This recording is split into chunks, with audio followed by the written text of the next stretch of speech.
Olá, eu sou Mário Camargo e a conversa de hoje é sobre cidades inteligentes com a vereadora Rai e com o nosso convidado Fabrício Campos. Ele representa aqui a Associação das Empresas de Tecnologia de Piracicaba e região e também a cadeia produtiva local de tecnologia da informação e comunicação da região metropolitana de Piracicaba. Fabrício é bacharel em análise de sistemas pela Unimep, tem pós-graduação em engenharia de software pela USP e pós-graduação em administração de empresas pela FGV. O Fabrício também faz parte do Fórum Permanente de Inovação, Ciência e Tecnologia da Câmara Municipal de Piracicaba, que é coordenado pela vereadora Rai. Então nós resolvemos trazer esse tema, que é um tema que nós tratamos já recentemente lá no fórum, não é, Rai? Nós temos tratado esse tema, no Fórum de Ciência e Tecnologia da Câmara de Piracicaba, mas eu quero aqui agradecer ao Fabrício de ele estar aqui conosco para falar desse tema tão importante, tão atual e que nós precisamos aprofundar nessa temática, né, Fabrício? Sem dúvida. Para que nós possamos fazer de Piracicaba uma cidade inteligente. E daí eu já quero, de antemão, fazer uma primeira provocação ao Fabrício, que foi com quem nos abrilhantou um debate lá na Câmara sobre essa temática, e perguntar: Piracicaba é possível se transformar numa cidade inteligente, Fabrício? Obrigado, vereadora Rai, obrigado, Mário, pela oportunidade e por estar também movimentando o Fórum de Inovação, né, que saindo um pouco da questão de cidade inteligente, é de fundamental importância para a nossa cidade, em todos os temas, não só de tecnologia de informação, mas no tocante como Piracicaba será no futuro, né? E daí falando um pouco sobre Piracicaba, eu acho que Piracicaba ela é uma cidade inovadora por excelência. E automaticamente, sendo uma cidade inovadora por excelência, eu entendo que qualquer tema que é de vanguarda, ela se encaixa, ou deveria se encaixar. E cidades inteligentes, sem dúvida, é um dos temas mais importantes de todas as capitais mundiais. E Piracicaba, pela sua estrutura, pela sua diversidade, por termos um rio maravilhoso cruzando, ou seja, nós temos todos os ingredientes ou todas as variáveis para que seja exemplo de como se transformar uma cidade numa cidade inteligente. E daí a gente vai provavelmente debater aqui um pouco sobre o que é nessa questão de cidade inteligente, que está muito além de tecnologia de informação. É exatamente o que eu ia entrar agora, né? Talvez o nosso público não conheça tanto o conceito de cidade inteligente, porque é um assunto que está na pauta das cidades de modo geral, mas a gente precisa entender um pouquinho de onde surgiu e que conceito é esse de cidade inteligente. O que significa realmente cidade inteligente? Legal pergunta, Mário. Quando começou-se a falar sobre cidades inteligentes, praticamente veio da necessidade das grandes capitais de trabalhar a questão de mobilidade, ou seja, as pessoas ficavam 4 horas, 6 horas no trânsito e começou-se a falar, a conversar de como fazer com que uma cidade fosse inteligente o suficiente para reduzir o tempo, né, que as pessoas gastavam no trânsito. Ou seja, esse tema começou a ser discutido lá atrás do ponto de vista da mobilidade. Obviamente, com o passar do tempo, enfim, com os estudos e com a tecnologia da informação, os avanços, esse tema se tornou preponderante não só na questão da mobilidade, mas em todas as demais áreas que envolvem uma cidade. E praticamente, se a gente fazer um resumo, né, sobre o que seria uma cidade inteligente, eu falaria que é nada mais do que conseguir fazer com que ela preste serviços públicos eficientes, que ela seja sustentável e que, no finalmente mesmo, melhore a qualidade de vida das pessoas, da sociedade. Então, e daí, quando a gente começar a falar sobre o como fazer isso, é que envolve os paradigmas e estratégias, né, de como a gente começa a transformar ou a desenvolver uma cidade para ela se tornar inteligente. E Piracicaba, pelo conhecimento que você tem ali do fórum, onde você diz que Piracicaba já tem viés mais inteligente, vamos dizer assim, desse ponto de vista que o Fabrício falou?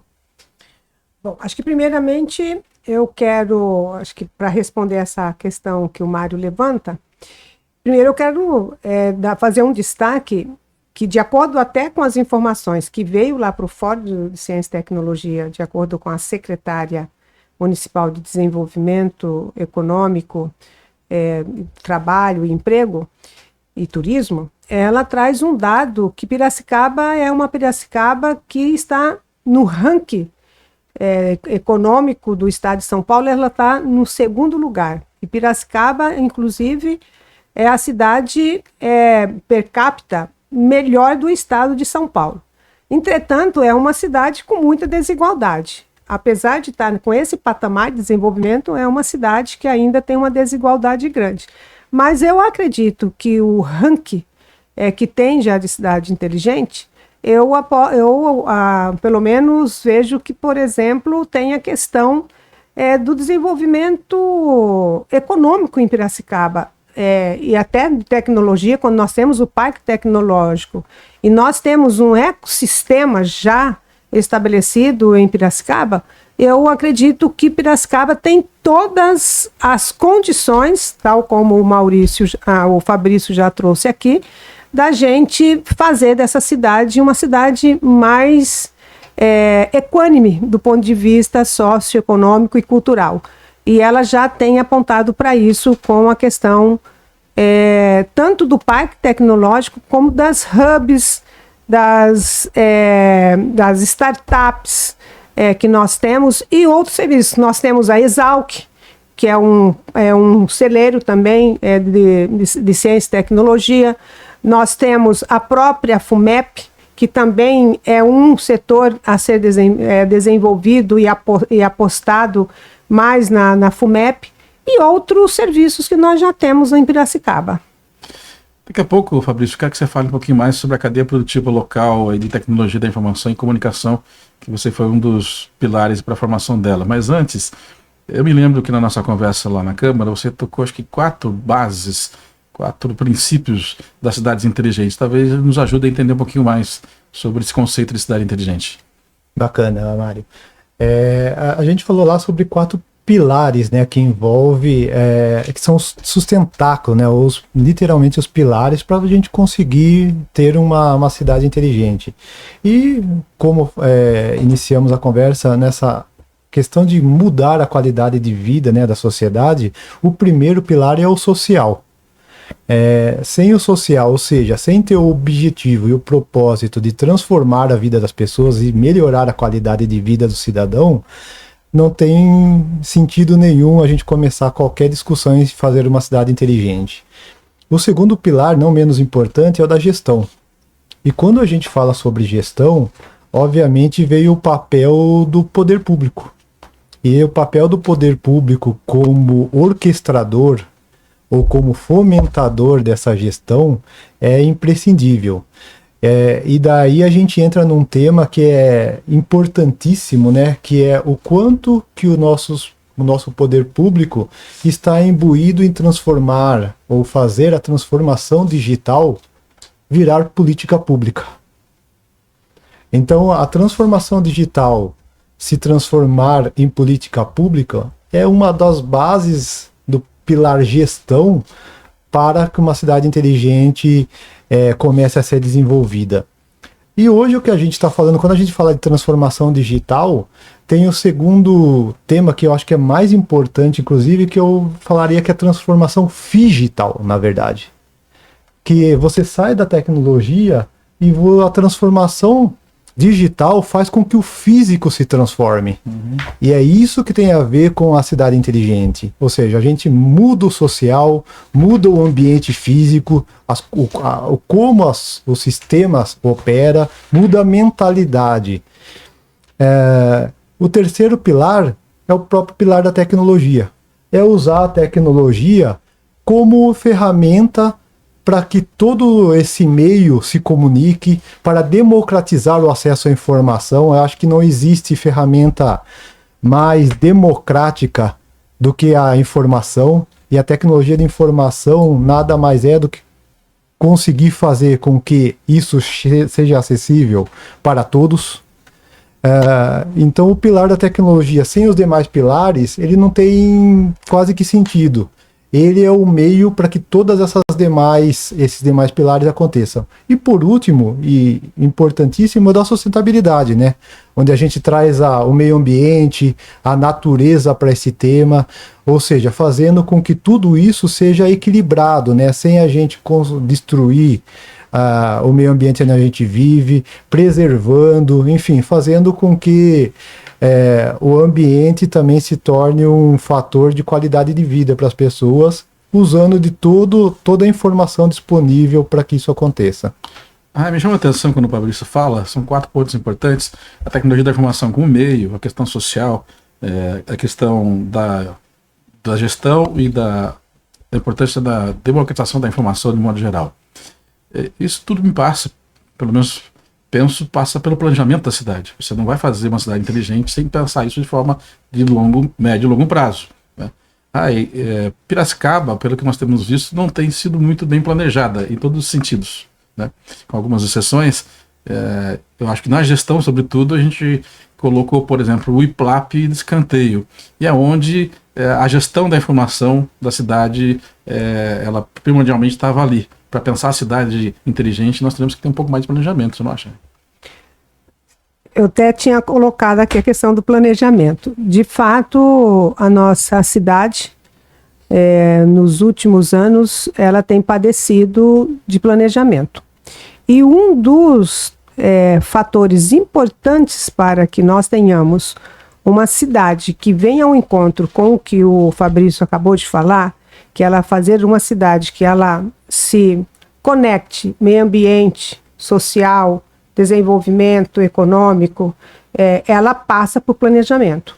E o planejamento, ele também não é um planejamento de curto prazo. Ele tem que ser um planejamento que ele pense a cidade para longo prazo, para outras gerações, porque você tem que pensar, inclusive, a cidade que nós temos hoje, não abdicar dos recursos que ela tem, para não privarmos as futuras gerações daquilo que a sociedade hoje tem. Então a gente precisa pensar isso de forma planejada. E o planejamento, ele vem combinado com ações talvez pequenas, porque também quando nós falamos em cidade inteligente, nós estamos pensando em cidades que elas vão sendo construídas em pequenas ações, às vezes é um custo muito pequeno, por sinal, mas ela vai fazendo gradativamente. Então ela passa de governo para governo, passa a ser um planejamento de Estado, que pense o Estado ao longo prazo para que nós possamos mudar essa realidade, usufruir do que ela tem, apostar nas futuras gerações e fazer com que nós possamos ter essa sociedade sustentável também, que o Fabrício traz, porque nós não podemos pensar numa cidade que tenha mobilidade, que tenha saúde, educação, mas e que nós não abdiquemos da sustentabilidade, e aí a sustentabilidade é usar aqueles recursos naturais para que nós possamos, inclusive, ter a sociedade do futuro de forma sustentável, com todos os recursos naturais que nós temos. E a gente não pode ir na contramão disso que está colocado hoje para a nossa sociedade. A gente falou um pouco conceitualmente sobre cidade inteligente, sobre planejamento, sobre as bases de uma política de cidade inteligente. Para quem está nos assistindo e quer saber um pouco mais na prática, que exemplos você daria de inovações que apontam para uma cidade inteligente? Talvez você conheça de outra cidade, também próprio de Piracicaba deve ter algum exemplo. Queria que você comentasse um pouco sobre exemplos práticos de cidade inteligente. Legal, Mário. Eu vou pegar um gancho também no que a vereadora falou, apenas para enfatizar, né, essa questão do planejamento estratégico. Piracicaba, assim como já foi mencionado aqui, tem todo praticamente o hardware que a gente chama, ou todos os recursos necessários para que a gente consiga desenvolver ou fazer com que Piracicaba se torne inteligente. Então, ao longo de alguns anos, foram sendo criadas legislações, infraestrutura como o próprio Parque Tecnológico, dentre outras, né, que estão presentes na nossa cidade, mas o curioso em relação a isso é que parece que foram sempre ações tomadas individualmente. Ou seja, sem esse planejamento estratégico que a vereadora bem disse a respeito do como tudo isso se conectar em torno de um propósito comum, um único objetivo. Então, houveram, obviamente, planejamento para que todas essas ferramentas ou esses recursos acontecessem, mas essa visão sobre a floresta, sobre como um todo, como eles se integram e como eles operam sistematicamente para o mesmo propósito, parece que foi sempre deixado de lado. E daí eu volto a um ponto anterior, né, que é essa questão da política pública usando a transformação digital como gestão, que é um outro ponto importantíssimo no ponto que a vereadora mencionou, que a transformação digital como política pública, ela permite essa continuidade. A política públicas tradicionais, por vezes, elas não são tão contínuas, perenes, elas têm um caráter, né, como gestão, às vezes até de ser implícitas, ou seja, ficam dentro dos próprios poderes, e existe uma dificuldade muito grande de dar até visibilidade para o que está acontecendo. Porém, quando a gente fala de transformação digital, todas essas variáveis, elas se desmontam. Então, as políticas públicas, com transformação digital, com transparência, ela chega para a sociedade, é visível aonde a tecnologia de informação está sendo colocada e a população consegue adentrar a como está sendo gerido o poder público. Como, por exemplo, melhorar o sistema de gestão na saúde, que é um problema, um gargalo, essa questão das vagas, da emergência. Isso. Daí a gente começa a falar um pouco sobre exemplos, né? A saúde, sem dúvida, talvez seja o mais emergencial, né? A gente pensar em coisas básicas, como, por exemplo, um prontuário médico universal. E daí, quando vocês trouxeram a questão do IPLAP, né? O IPLAP, apesar da gente falar de um instituto sobre dados, sobre a história, etc., a gente está falando sobre dados. Sim. E não existe nada mais importante do que ter os dados e cuidar dos dados para uma cidade inteligente se transformar numa cidade inteligente. Então, uma cidade inteligente, ela tem centros de informação e tem curadoria sobre todas essas informações. E mais do que isso, esses dados, na maioria das vezes, eles são pensados numa estratégia descentralizada, para que os donos dos dados consigam cuidar dessas informações e, ao mesmo tempo, disponibilizar, obviamente, com cuidados de LGPD, etc., para que todos, o público devidamente que possa acessar os dados, consiga acessar. Então, esse tipo de iniciativa de institutos, ou seja, essas estratégias da gente armazenar os dados é importantíssimo.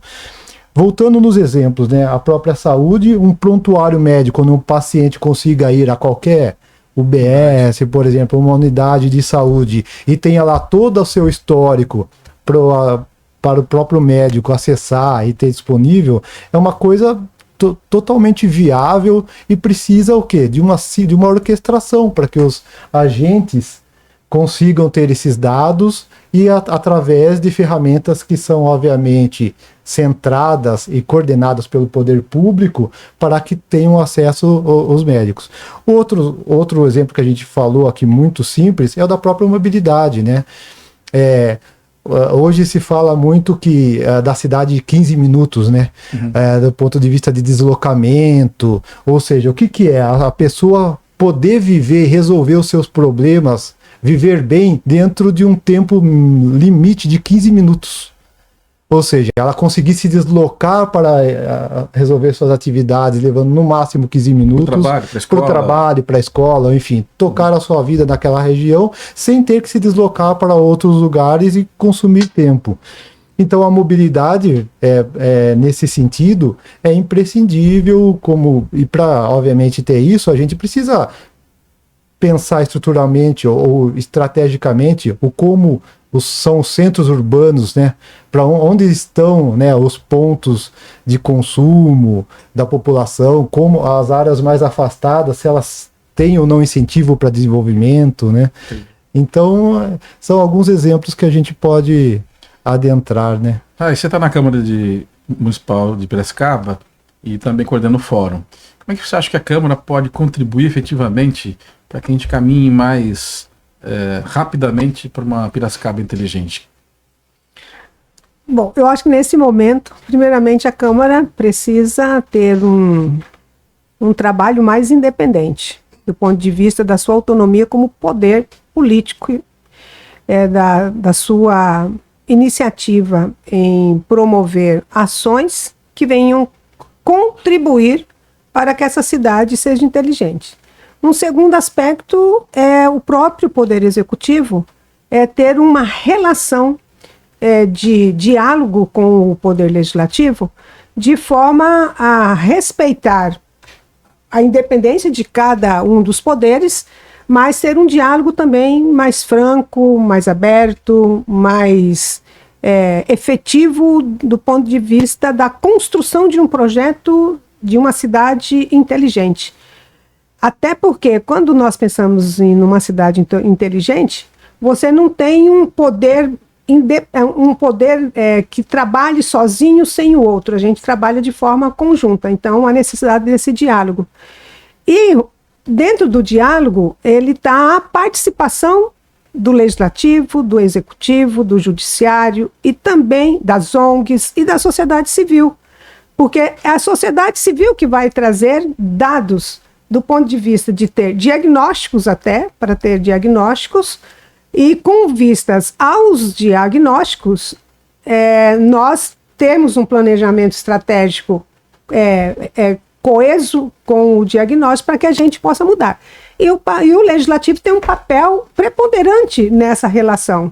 Por isso que o Poder Legislativo ele tem que se autodenominar e autodeclarar e autuar de forma autônoma e independente como um poder de extrema relevância para cobrar, para fiscalizar e fazer a construção coletiva para esta cidade inteligente que todos queremos, que os dados se convirjam, se conectem um com o outro, como bem o Fabrício já levantou, para que a cidade tenha uma resposta para as necessidades das pessoas de forma mais ágil.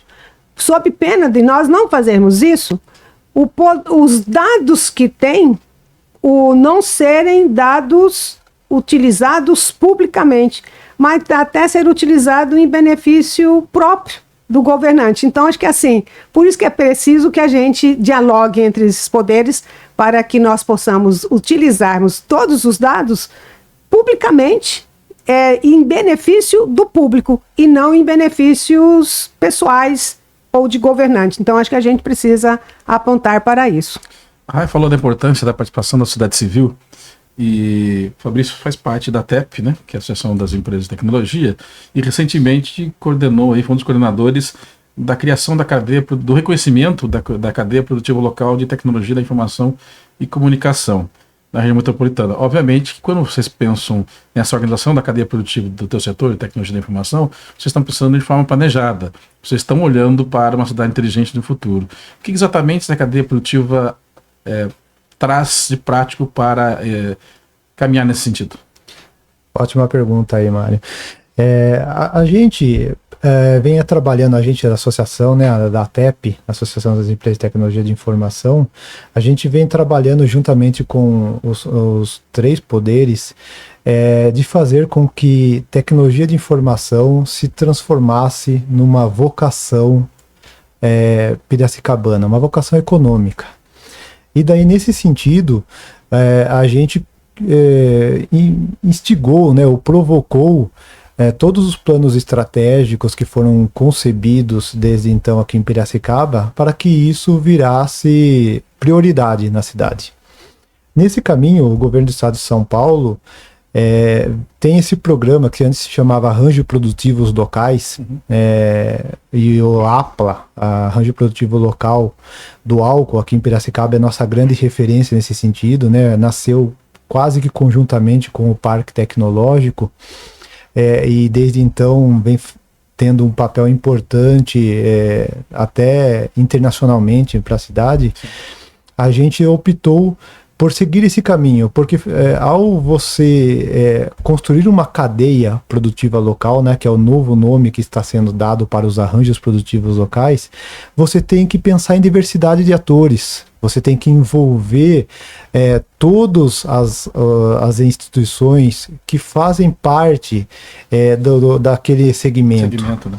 E nesse caminho, a gente teve uma boa surpresa, porque ao pensar em construir uma cadeia produtiva, a gente teve que colocar em prática essa questão de pensar futuramente, ou seja, fazer planejamento estratégico, para entender se realmente ter uma cadeia produtiva local era relevante para a cidade e para a economia. Exatamente.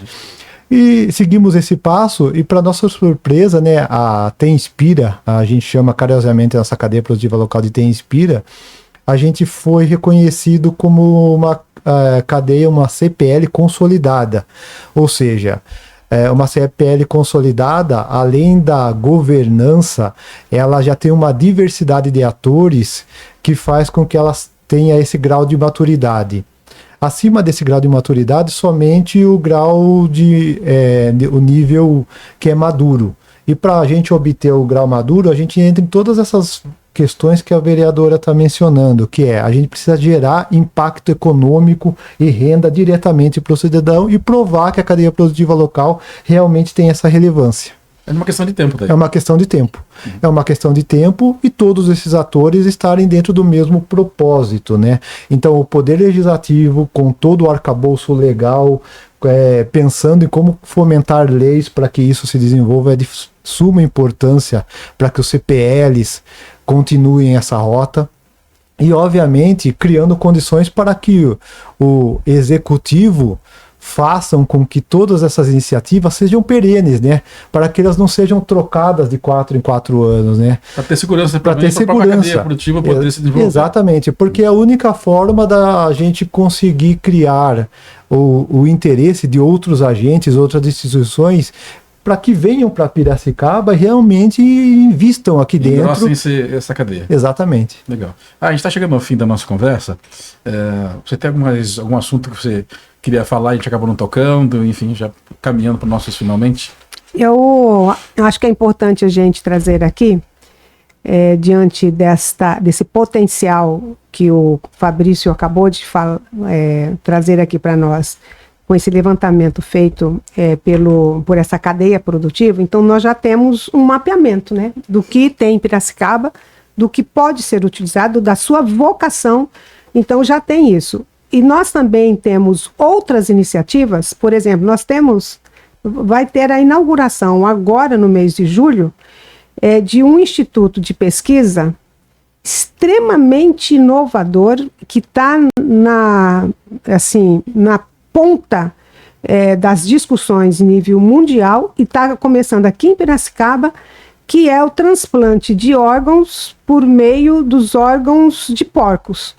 Está aqui em Piracicaba isso. Então, a gente precisa otimizar todas essas redes que nós temos já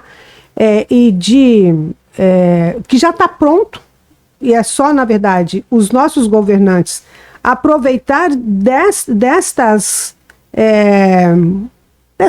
do que está já pronto para pensar ações, planejar de forma organizada essas ações. Tem ações que são mais demoradas, mas tem ações que são mais imediatas. Então, acho que nós já temos aí bastante, uma produção imensa que pode ser utilizada pelos nossos governantes.